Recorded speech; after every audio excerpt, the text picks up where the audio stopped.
His name is Ashkenazy, 31 years old, an artist, a traveler, and a Russian.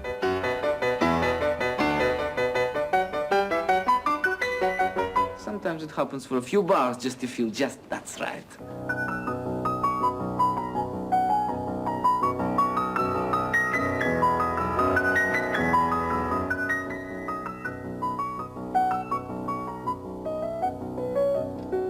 But it happens so seldom. Terrible.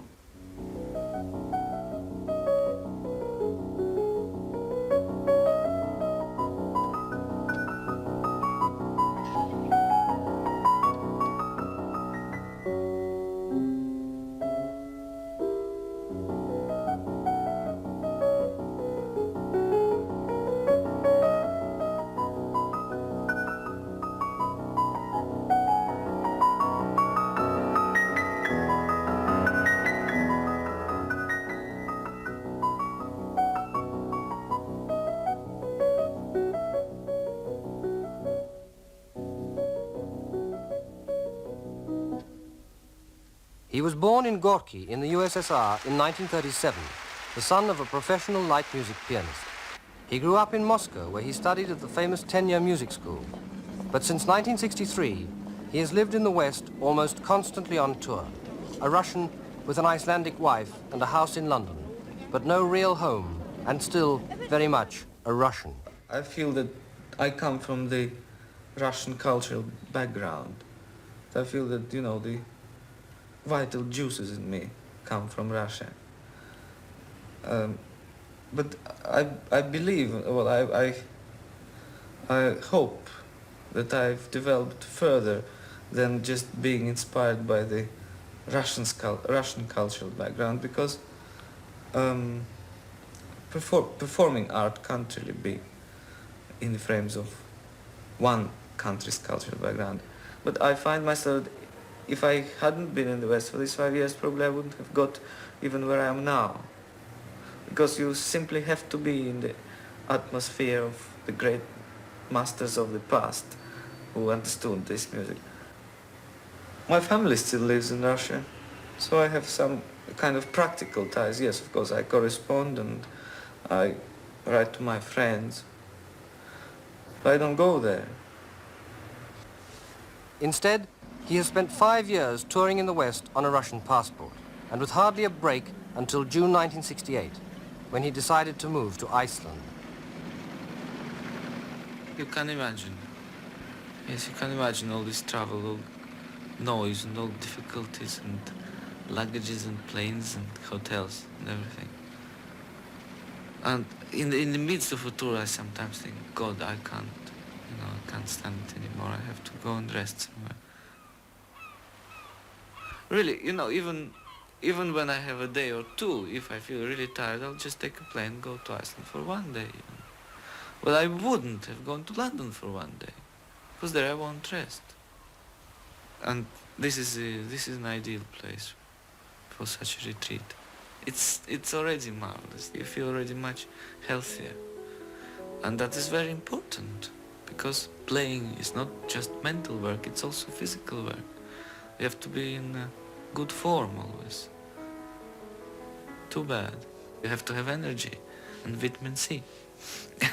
So you come here for the snow and midnight sun and waterfalls and green mountains and snowy mountains. And it's worth it. It's worth having this.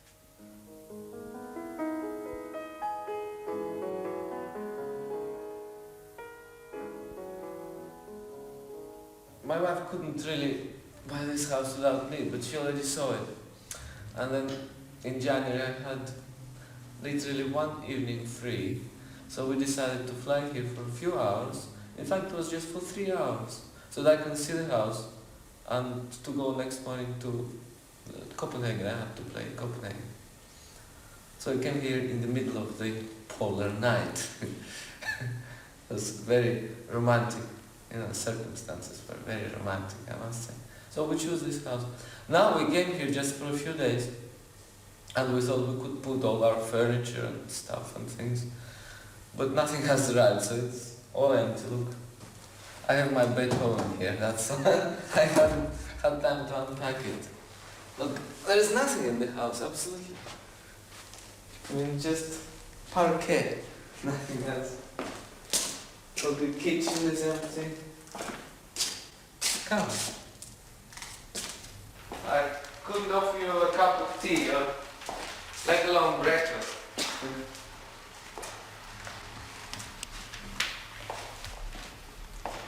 Very much room, nothing, no piano. I'm practicing a little bit. That's our first day in Iceland. First time we could stay here, and there is nothing. It's a bit stuffy here though. Dolly! So once again, Ashkenazy has no real home. And instead of bringing his children here to Reykjavik as he had planned, he decides to charter a plane and to fly north to Isafjordur, where they're staying, to join them there. You know, there is another advantage of Iceland. In England, the children go to school until the end of July. And they start, I think, in the middle of September or something like that. I think middle of September or October at least, definitely. So they have very little time for summer holidays. I myself personally think it's crazy. But now having Iceland as our base, children will go to school here. And they will end school in the middle of May and come back at the beginning of October. Hello, hello. Hello. Look what I've got on. New clothes I bought. Hello. Kiss. Naka, hi. You mustn't hurt my leg. Look at my face. No, how are you? Beautiful. Okay? You're a good girl. You're a good girl. Huh? Are you? How's your cold?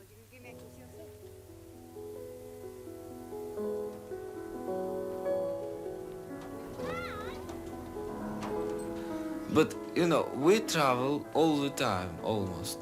So, more I travel without them, more I want to see them. And, you know, older they grow, more I want to see them anyway. It's the funniest feeling, you know.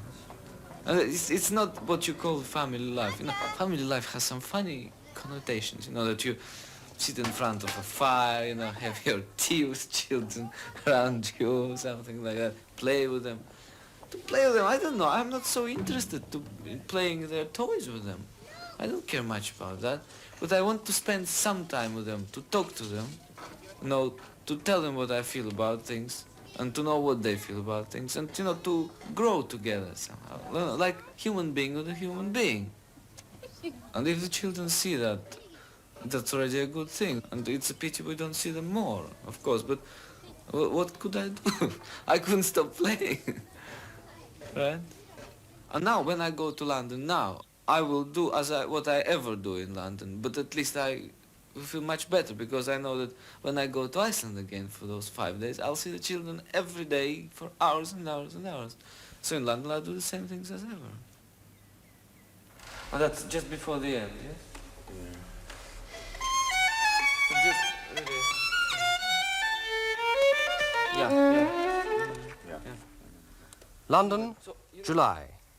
The Decca Recording Studios to record the César Franck Sonata with Itzhak Perlman. This is their first recording together. So you will record now, no? Sure. Will you? Yes, okay. Then we come and listen. Well, do you want to run the just before I start? Yes. Do you want to accelerate that way? No, it should be in tempo. Yeah, it could be, yeah. Yeah. Could be a little boom, boom, a little staccatissimo.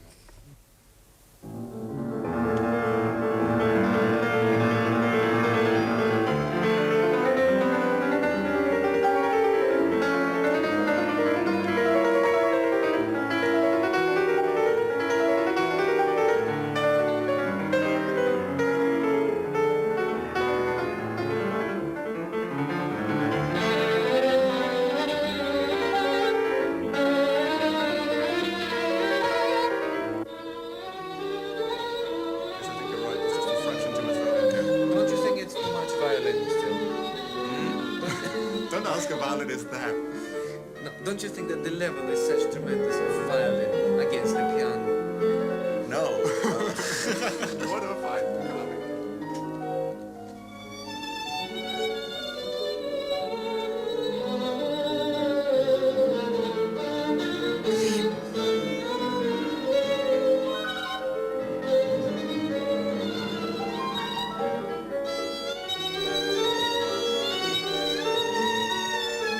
You see, you can't hear my high notes even because you're so loud. Yes, I think we should have Absolutely. to take it down just a little.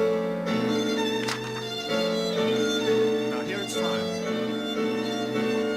Where am I? This is not bad. Oh, that's alright. I think that's alright. Well, if that's all right, then the other one has to be all right. No, because he's playing big chords up there, you see, whereas he wasn't over the bass. Yes, that's right. The individual notes.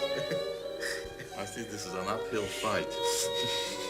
I know, it's friendship.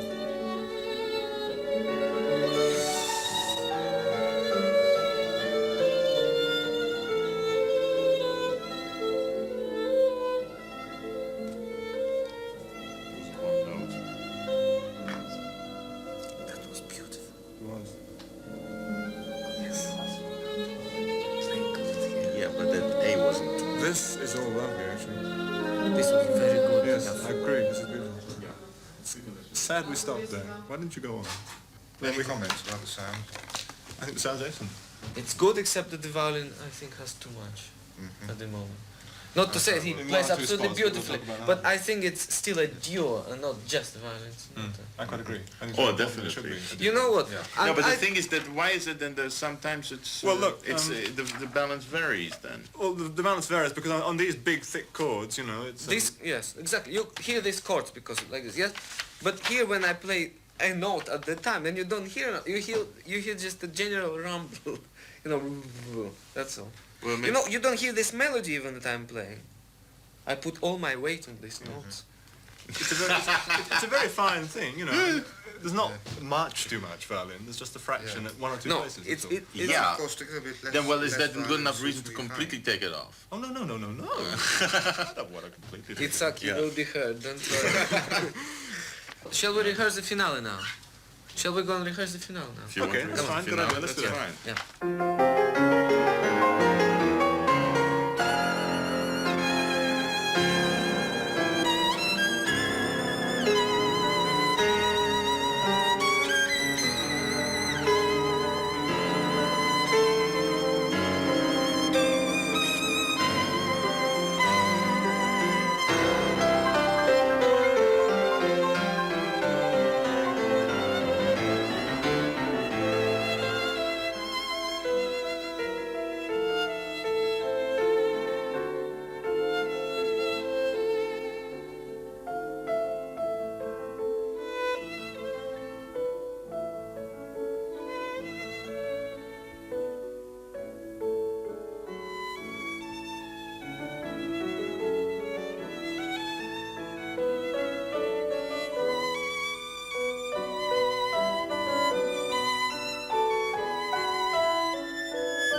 it's no good to say that you can plan your days in London.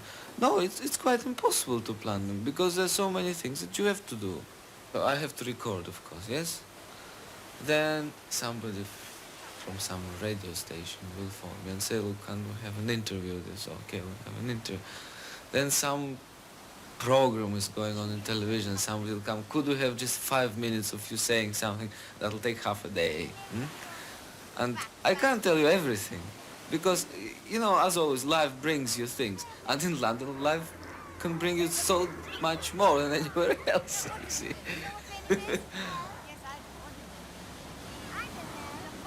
Again, when I come to London, children won't be there. I know that I come to London now simply to be part of the artistic life in London, to play myself and to enjoy that marvelous, stimulating center of art, you see.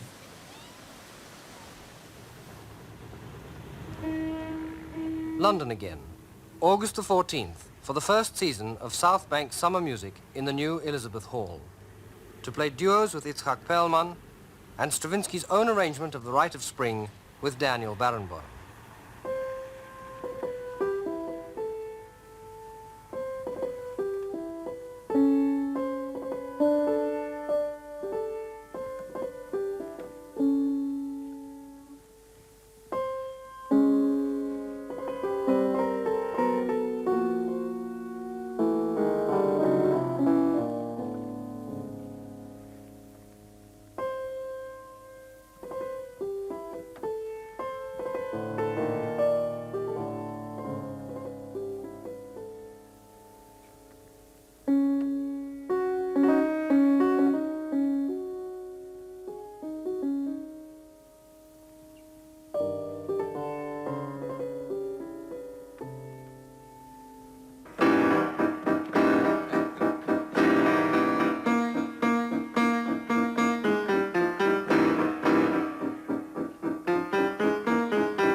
That's all right, no?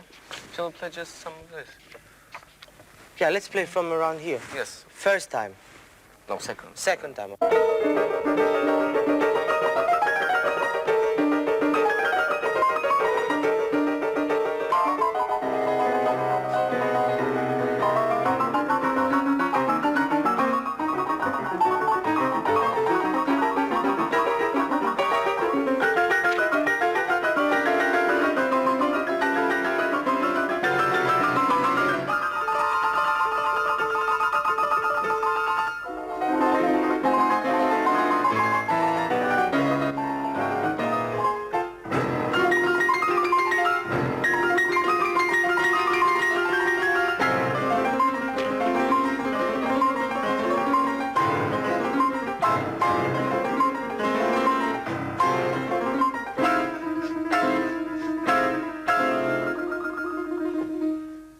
Buy a new piano for this hall. Oh, it's hard, isn't it? So, let's play the very end now. Well, maybe we'll play first something slow, huh? Hmm? Let's play something slow. Like this.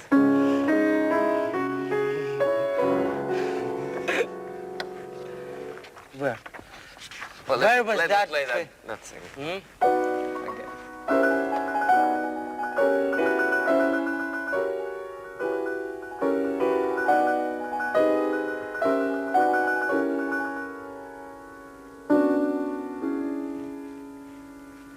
What am I trying to achieve, God? Well, you see, the answer is very simple. To do justice to the piece of music you're playing. But after you finish, you're off the platform, and you know you have to play this piece again in 2 days, or in 2 years, or in 10 years.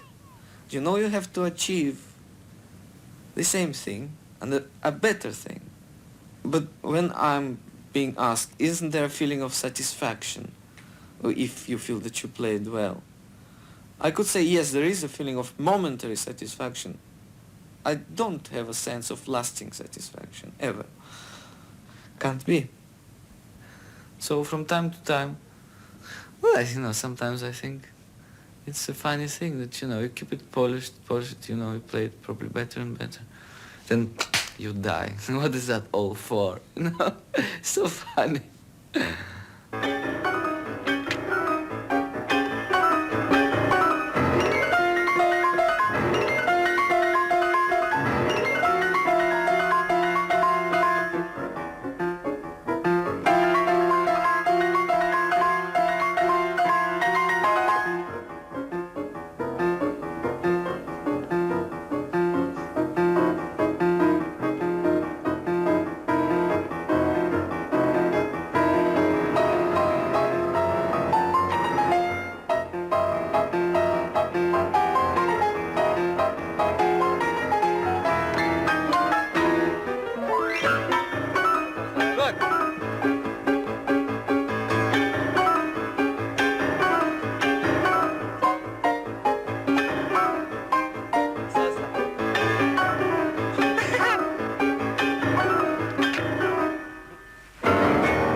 Antwerp, October the 29th. This is the start of a 10-day tour in which he is to play 7 concerts in 6 cities. In a sense, his success in the West began in Belgium, when he won the Queen Elizabeth of the Belgians Prize in 1956 at the age of 18. His first recital on this tour is in the Queen Elizabeth Hall in Antwerp's famous zoo.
You're going to go now.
Rotterdam the next day, to play a Beethoven concerto with the Rotterdam Philharmonic Orchestra.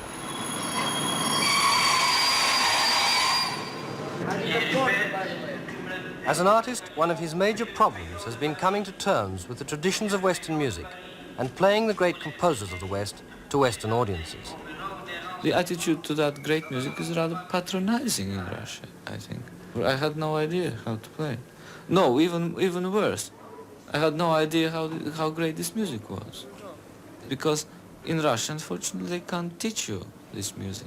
They don't understand it. They don't have any tradition. Bach is generally just a mathematic. It's not music, you know. It's all mechanical mathematic exercises. And so on to Mozart and Beethoven. Beethoven was, well, you know, probably a little more imaginative, but still too square, you know. I mean, how far can you go? And this still exists. I think I understand it, and I think now I managed to express this understanding. But a few years ago I couldn't. The heart of Rotterdam was destroyed in 1940, and in rebuilding it, the Dutch have created a modern civic centre and given pride of place to their new concert hall, De Doelen. But even now, you know, it's sometimes difficult to insist on playing a Beethoven concerto somewhere, because it will be natural to us that Ashkenazy plays Rachmaninoff or Tchaikovsky. By the way, I don't play Tchaikovsky anymore at all. But on those few instances when I insisted on playing, I found that I could play another Beethoven concerto next time, which is encouraging.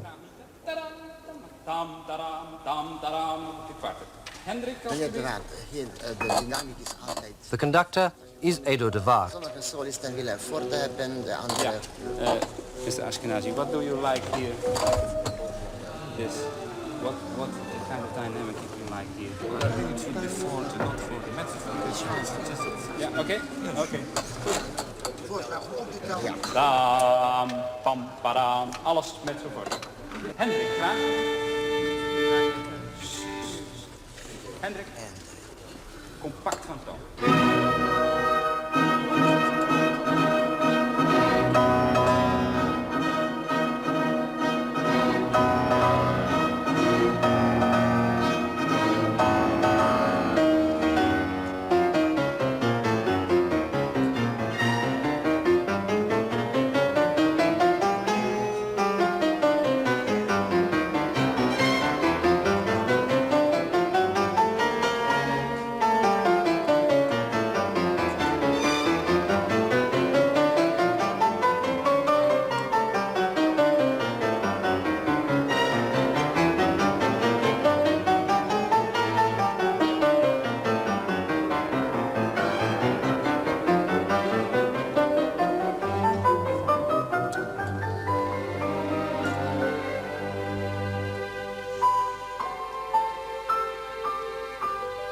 The question is whether you have something personal to express. I believe I do have now. You see, it's very interesting that in Russia, when you're a teenager, at least at my time, you are so much conditioned by the Russian music. You're so much taught that, not even taught, but some of the atmosphere is that Russian music is so important and so emotional and really the best music in the world. And one never forgets that Mussorgsky, for instance, said about Bach's fugue that they're just mathematical exercises, you know? And, you know, Bach is one of the foundations of the Western music. And being conditioned like that, obviously, when you come to the West and live in the West, your attitude is changing very much.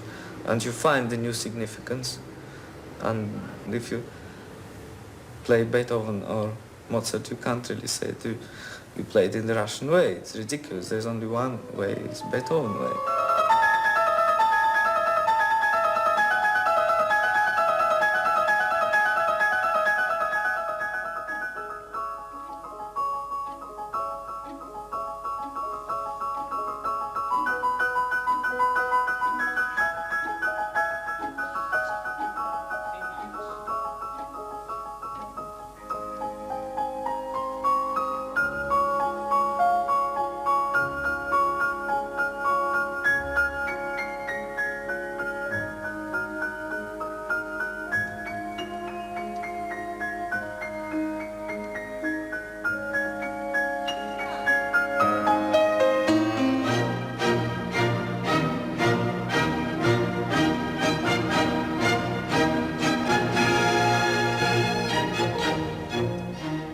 Well, this is being Russian. It's the other people know that you're Russian. And I think that if you have studied in Russia, then you just simply can't, being of Slav origin, play Beethoven. You know, in the program notes, they say that this soloist has studied in Russia.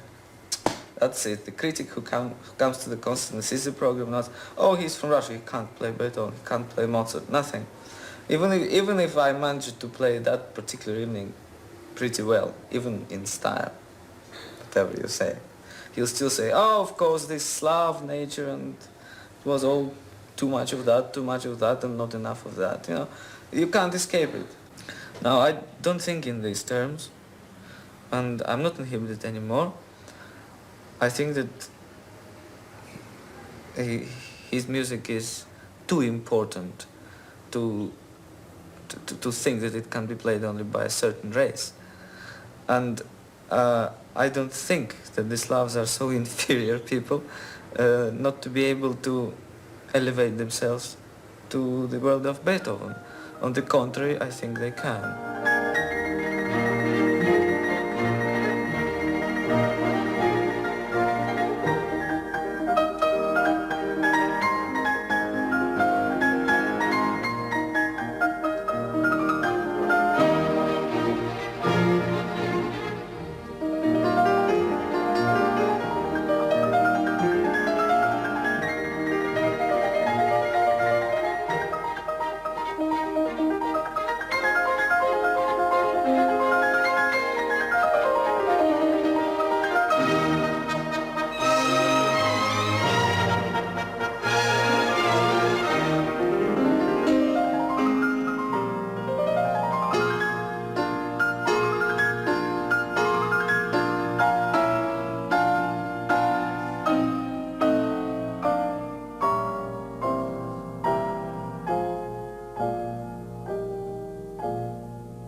it's not so often that I play with conductors who are younger than I am. So,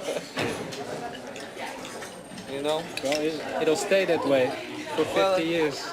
Now it'll have to happen more and more often. By the way, about the horns. Our one? No, not your horns. No, Your yes. horns were very good. But tell you a very good story about young conductors. No, really. In Russia, in the conservatory, when they have the exams, final exams, when they graduate from the conservatory, once such a thing happened that the very well respected conductor who was in the jury made an arrangement with the horn player, with the first horn player, to play a wrong note in a certain bar in a piece, in a very well-known piece. So, and the conductor was supposed, obviously, to stop and say, "You're not playing the right note."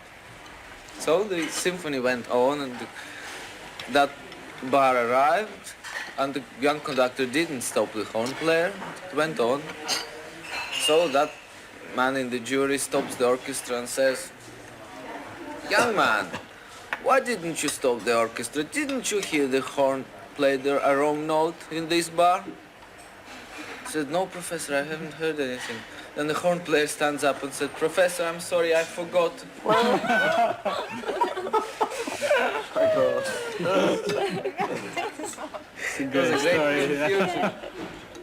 Russia, somehow, is never far from the conversation, and his relationship with Russia is complex and paradoxical.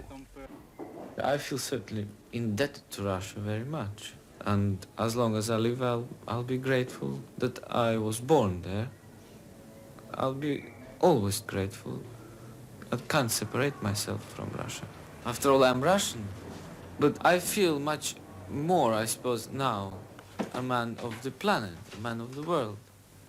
And when you ask me where I live, it's very difficult to say, well, I live in England, or I live in Iceland, or I live in the United States, or I live in Russia. Although if I say I live in Russia, it will be quite a different story. Probably you won't see me here very often, or not at all. Tchaikovsky Festival. Although he doesn't go to Russia, and his music has at times been out of favor there, he finds, ironically, that the Russians are selling his recordings in the West. Again, portrait of me here. They must like you again. Maybe I'm again in favor. Maybe I can go back and come back here. You never know. Will they mention you favorably somewhere? What's Never going wrong with expected them, to huh? see. It's incredible. It really is. Okay? Let's go, huh? All right.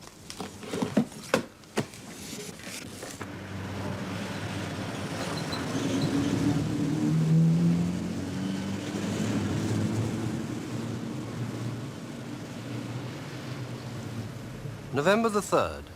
They have driven from Rotterdam to The Hague for an afternoon recital of Beethoven and Chopin. But the problems of making a home are still with him, even on tour. With Amsterdam, Paris and London still to go, his wife, who seldom leaves him, has to return to the house in Iceland immediately after the recital.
Well, in playing, I suppose my ideal would be to be the medium entirely.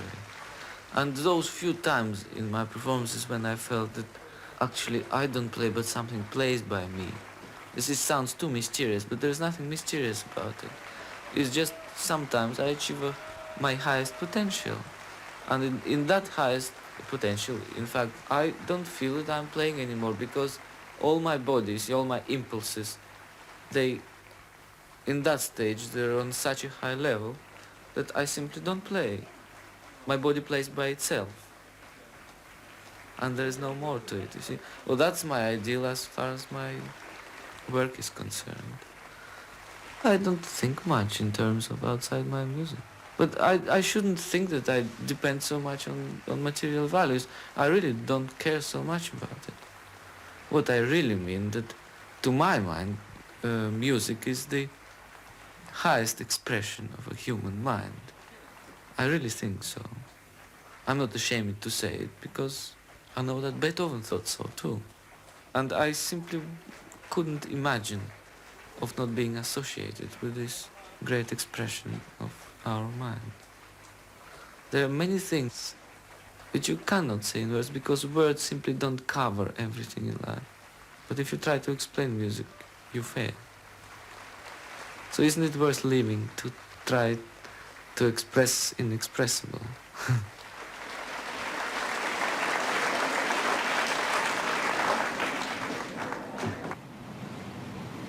My wife is my most valuable advisor, my most valuable critic too.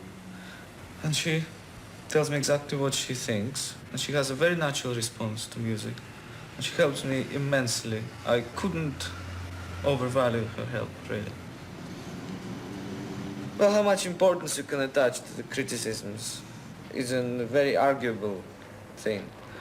And when I sum it all up, I come to a conclusion that I shouldn't take too much notice of the critics.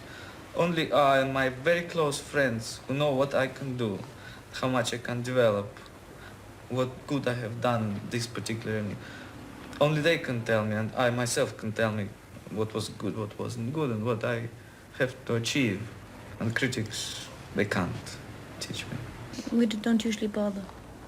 If we get the papers, if they're there, if somebody tells us, then we... I don't know, I don't care at all. But he cares. If he gets a bad one, he gets very upset. If he gets a good one, he says they're all fools, they don't understand anyways. You can't please him at all. I'm very grateful that I've been studying music ever since I was 2 or 3. I mean, I've known nothing else, and I'm very grateful for it all, because it is a great help. And I suppose I enjoy it. Well, I don't like traveling by myself, and Dodi goes with me all the time, or almost all the time. Just these days, Dodi has to go sometimes to Iceland to fix some more things in the house because not everything is completed yet. And now after my Hague concert, I go and play in Paris and Amsterdam. I go by myself because she'll go to Iceland for a few days.